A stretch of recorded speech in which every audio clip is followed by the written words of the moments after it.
Absolutory Causes from the Revised Penal Code. Article 344, Paragraph 4. In cases of seduction, abduction, acts of lasciviousness and rape, the marriage of the offender with the offended party shall extinguish the criminal action or remit the penalty already imposed upon him. The provisions of this paragraph shall also be applicable to the co-principals, accomplices, and accessories after the fact of the above-mentioned crimes. Instigation is an absolutory cause. Example: an Internal Revenue agent, representing himself as a private individual engaged in gambling, approached the accused and induced the latter to look for an opium den where he said he could smoke opium. The agent went to the accused 3 times to convince the latter of his desire to smoke opium. Because of the insistence of the agent, the accused made efforts to look for a place where both of them could smoke opium until finally he found one. The agent and the accused went to the place, which turned out to be the house of a Chinaman, and there the agent received an opium pipe and paid 2 pesos for the service to both of them. After a while, the agent left. He returned later to arrest the accused allegedly for smoking opium. Held. The accused was not criminally liable. He was instigated to commit the crime of smoking opium. U.S. v. Phelps. Suppose that the agent in that case induced the accused to sell opium to him and the accused sold opium. Could the accused be held liable for illegal possession of opium? Yes, because the accused was then in possession of opium, and the mere possession of opium is a violation of the law within itself. Basis of exemption from criminal liability. A sound public policy requires that the courts shall condemn this practice, instigation, by directing the acquittal of the accused. Entrapment is not an absolutory cause. Example: the accused wrote to his correspondent in Hong Kong to send to him a shipment of opium. This opium had been in Hong Kong for some time, awaiting a ship that would go direct to Cebu.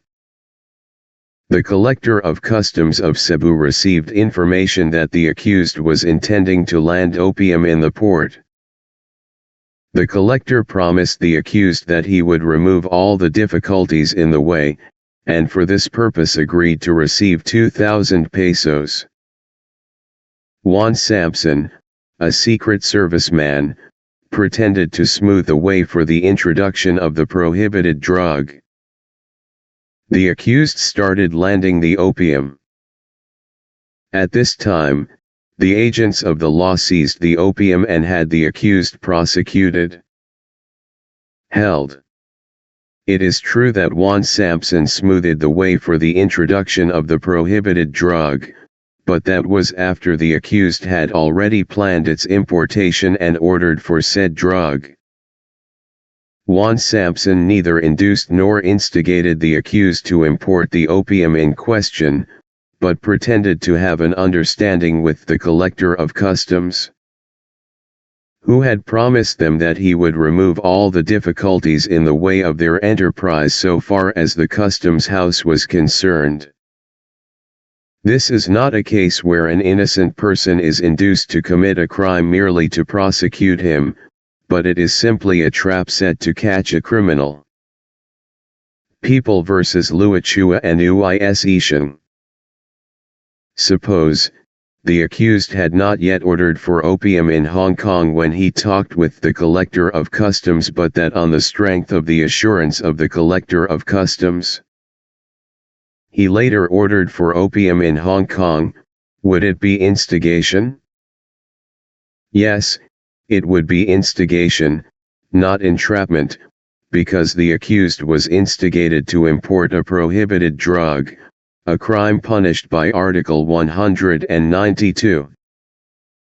The doctrines referring to the entrapment of offenders and instigation to commit crime, as laid down by the courts of the United States, are summarized in 16 Corpus Juris, page 88, section 57.